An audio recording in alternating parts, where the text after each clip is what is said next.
Tom, Monday, you were celebrating your student athletes. You weren't able to make it down to Detroit to the Horatio Williams Foundation Clinic, but you sent some heartfelt messages. 7 minutes, went over very well. What was it like talking to your tribe, talking to those high school coaches, having that time to prepare and talk about NIL, the portal, mental health, and mentorship? What was that like for you to be able to share that kind of information? Well, first of all, I love Horatio. He's tried to do so much down in Detroit, and I learned early in my career, I love the high school coaches. I mean, those guys do so much for those kids and make no money. They make no money.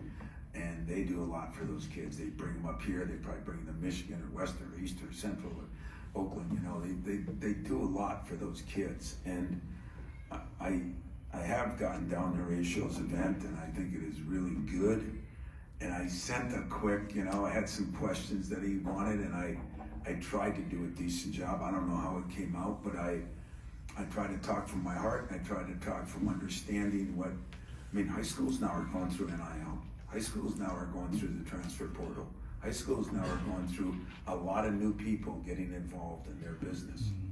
And maybe some of it's good, but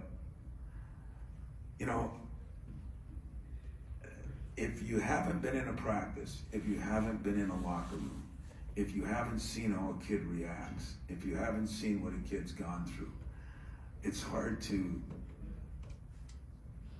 condemn the decisions they make or the decisions I make.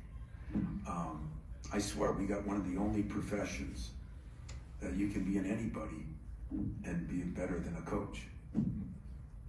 I keep saying, I never try to write your articles. Once in a while I'll call one of you if I think you're way off, but I never try to write it. I'd probably misspell half the words. I never try to run the cyclotron division over here. I never try to run the business school, but I swear to God, every one of them know how to coach. And this is a unique profession too, because we're dealing with 18 to 22-year-olds that we're trying to help them make decisions and get better and improve. And not that a teacher isn't, but ours is so public, everybody sees it. And I don't know many people that I hear complaining about the math teacher that guy didn't get through the math class properly or didn't get the highest grade. I don't see that in any of your articles. Ours is a unique profession. I mean, today, I don't know what it's like over at Jonathan's. I'm afraid to call him because the portal opened.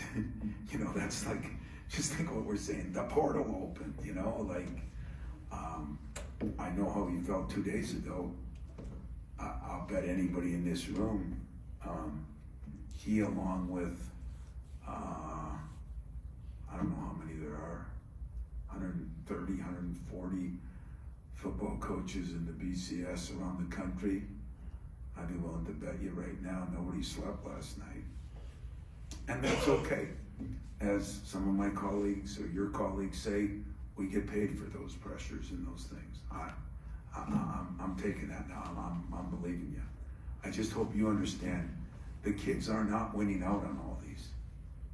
They are not winning out on all these.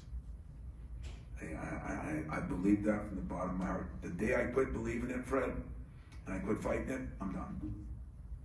Until then, I'm going to try to do a better job of helping them on the front end and realizing that every place isn't for everybody. If a kid leaves, just because maybe he didn't like the coach, you know what? I understand that. I'm a little nervous that I think you're going to find more coaches. They're going to get rid of guys because they're going to figure it the other way. If it's going to get like the pro thing, and let's not try to make you better. Let's get rid of you. Let's go get another guy that's better than you. And I just think that's going to lead to a chaotic situation that I don't feel good about. Thank you.